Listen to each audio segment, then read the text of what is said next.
Assalamualaikum warahmatullahi wabarakatuh. Kami mahasiswa dari Universitas Islam Negeri Alauddin Makassar. Video ini dibuat untuk menyelesaikan salah satu tugas kelompok di mata kuliah pengantar ilmu komputer dengan dosen pengampu Ibu Ervina Eskom Mkom. Kami dari kelompok 1 terdiri dari 4 anggota yang masing-masing bekerja sama dalam memenuhi tugas ini. So, langsung saja, inilah dia presentasi dari kami.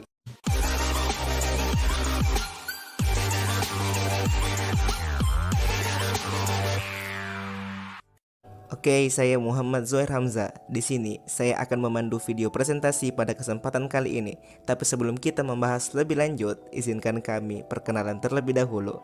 Saya sendiri, Muhammad Zohair Hamzah, NIM 60900121028. Kemudian Muhammad Nur Fajar, NIM 60900121029. Asrul Hidayat, NIM 60900121030.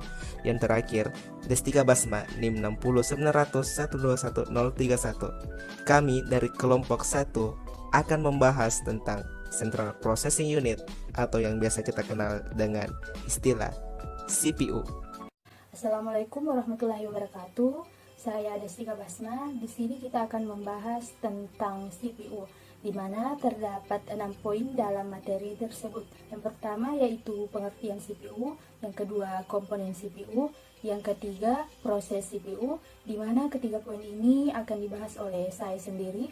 Kemudian sejarah perkembangan CPU yang akan dibahas oleh Muhammad Nur Fajar dan dilanjutkan oleh Asrul Hidayat. Kemudian poin yang kelima, cara kerja CPU, dan yang terakhir fungsi CPU yang akan dibahas oleh Asrul Hidayat. Langsung saja, poin yang pertama yaitu pengertian CPU.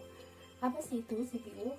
Nah, CPU adalah komponen pengolah data berdasarkan instruksi yang diberikan kepadanya. CPU itu merupakan singkatan dari Central Processing Unit, yaitu perangkat keras komputer yang berfungsi untuk menerima, melaksanakan perintah, dan mengolah data dari perangkat lunak. Prosesor sering digunakan untuk CPU pada umumnya. CPU ini terdiri dari 2 bagian utama, yaitu unit kendali, kemudian unit aritmatika dan logika. CPU mempunyai beberapa alat penyimpan yang berukuran kecil yang disebut register. Kemudian poin yang kedua yaitu komponen pada CPU.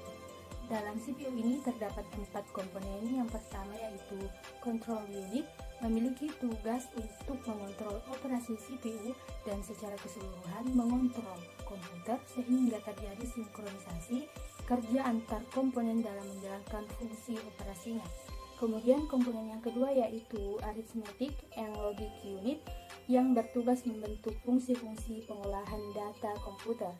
ALU sering disebut bahasa mesin karena bagian ini mengerjakan instruksi bahasa mesin yang diberikan padanya. Kemudian komponen yang ketiga yaitu register adalah media penyimpan internal CPU yang digunakan saat proses pengolahan data. Memori ini bersifat sementara, biasanya itu digunakan untuk menyimpan data pada saat diolah ataupun data untuk pengolahan selanjutnya. Kemudian komponen yang terakhir yaitu CPU Interconnections yang merupakan sistem koneksi dan bus yang menghubungkan komponen internal CPU yaitu ALU, unit control, dan register, dan juga dengan bus-bus eksternal CPU yang menghubungkan dengan sistem lainnya.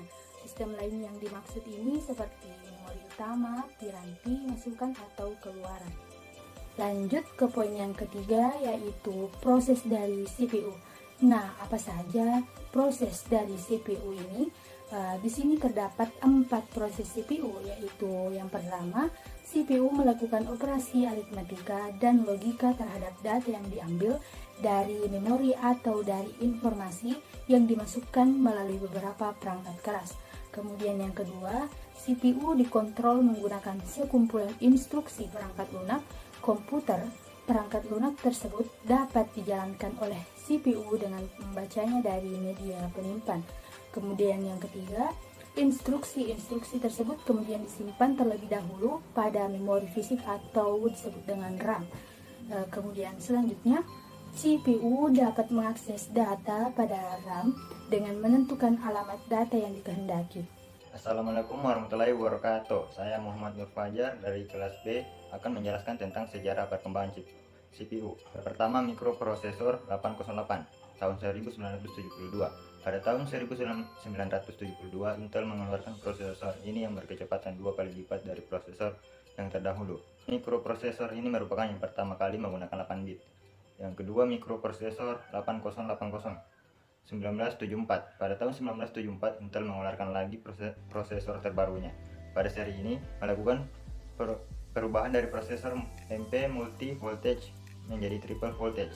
Prosesor ini adalah otak pertama bagi komputer yang bernama Altair. Saat ini pengalamatan memori sudah mencapai 64 KB. Yang ketiga, mikroprosesor 8086 sampai 8088 tahun 1978. Intel mengeluarkan prosesor ini.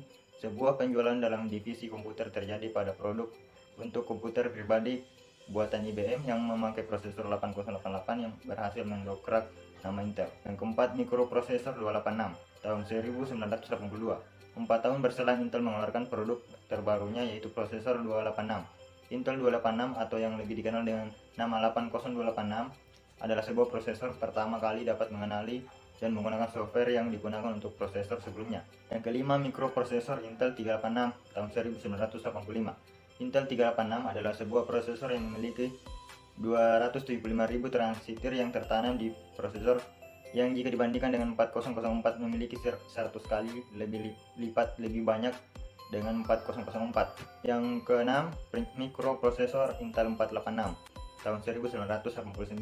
Prosesor yang pertama kali memudahkan berbagai aplikasi yang tadinya harus mengetikkan kuman-kuman menjadi hanya sebuah klik saja dan mempunyai fungsi kompleks matematik sehingga memperkecil beban kerja pada prosesor. Yang ketujuh, prosesor Intel Pentium tahun 1993. Generasi baru yang mampu menangani berbagai jenis data seperti suara, bunyi, tulisan tangan, dan foto.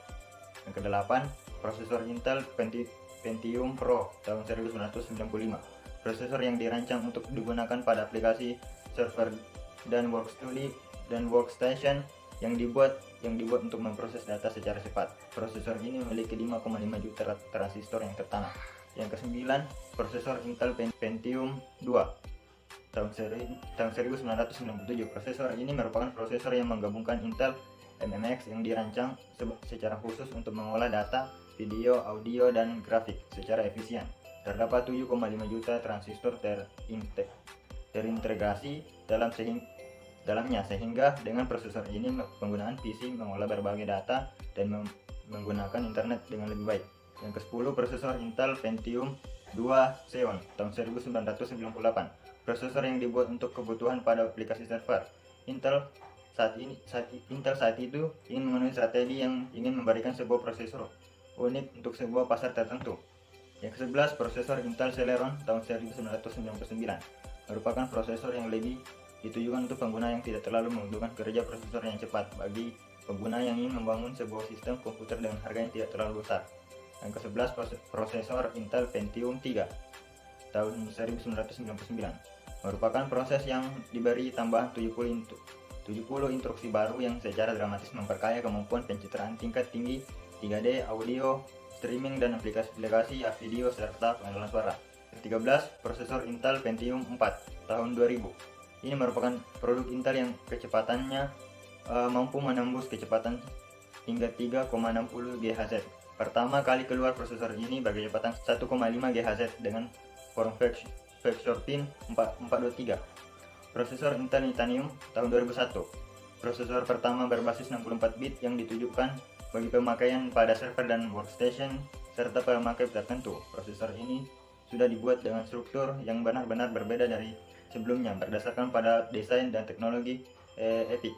Prosesor Intel Pentium M 735, 745, dan 755 tahun 2004 dilengkapi dengan chipset 855 dengan fitur baru 2 MB CAC, 400 MHz, sistem bus, dan kecocokan dengan soket prosesor dengan seri-seri Pentium M sebelumnya. Bismillahirrahmanirrahim. Assalamualaikum warahmatullahi wabarakatuh. Saya Asrul Hidayat akan melanjutkan materi dari Muhammad Nur Fajar. Nah, di tahun 2006, prosesor Intel Core 2 kuat Ki6600 muncul. Prosesor untuk tipe desktop dan digunakan pada orang yang ingin kekuatan lebih dari komputer. Memiliki lebih dari 2 buah core dengan konfigurasi 2.4 GHz dengan 8 MB L2 cache, 1,06 GHz FSB, dan TDP. Di tahun 2008, prosesor Intel i7 965 atau 940 atau 920 muncul. Nah, prosesor ini menjadi tak terkalahkan di versi laptop dan desktop semenjak kemunculannya. Core i7 akan hadir dengan 3 seri. Core i7 965 Extremation, i7 940, dan i7 920. Semua prosesor tersebut hadir dengan 4 core, HDD, 8 MB, dengan L3 cache. Di tahun 2009, prosesor Intel i5 muncul. Prosesor ini berjalan pada clock 2.13 GHz, turun dari 2.40 GHz. Kinerja yang harus terlalu sedikit dibandingkan dengan simulasi Intel i3. Selain turbo boost, hal lain yang dikorbankan adalah AIS acceleration. Lalu, di tahun 2010, prosesor Intel i3 530 muncul. Prosesor ini berjalan pada 2.93 GHz dan tidak memiliki fitur turbo mode. Core i3 530 akan berjalan pada 1.33 GHz pada frekuensi yang terendah dan tidak lebih cepat daripada 2.93 GHz pada full load. Fitur turbo yang hilang merupakan pengorbanan karena 530 masih memiliki 4 MB L3 cache dibagi antara kedua core tersebut. Baiklah, sekarang kita masuk ke cara kerja CPU. Saat data dan atau instruksi dimasukkan ke processing device, pertama sekali diletakkan di RAM melalui input storage. Apabila berbentuk instruksi ditampung oleh kontrol unit di program storage. Namun, apabila berbentuk data, maka ditampung di working storage. Jika register siap untuk menerima pengerjaan eksekusi, maka kontrol unit akan mengambil instruksi dari program storage untuk ditampung ke instruction register. Sedangkan alamat memori yang berisikan instruksi tersebut akan ditampung di program counter. Begitulah cara kerja CPU. Baik, sekarang kita harus mengetahui apa sih itu fungsi CPU. Fungsi CPU ada 4, di antaranya yaitu pertama, fungsi storing, yaitu menyimpan data dari CPU sehingga seseorang yang menggunakan komputer dapat membutuhkan perangkat untuk menyimpannya secara permanen. Selanjutnya yaitu fungsi decoding. Fungsi decoding yaitu sebuah proses yang dapat menerjemahkan suatu program ke dalam bahasa yang dimengerti CPU, sehingga dapat juga dilakukan dalam semua program. Yang ketiga yaitu fungsi executing. Nah, fungsi executing itu bertanggung jawab untuk semua proses komputasi logis pada komputer dan perangkat lainnya. Dan yang terakhir yaitu fungsi fetching ya, yaitu memanggil atau mengambil data sehingga perangkat komputasi data dapat disimpan dengan alamat pada hard disk CPU.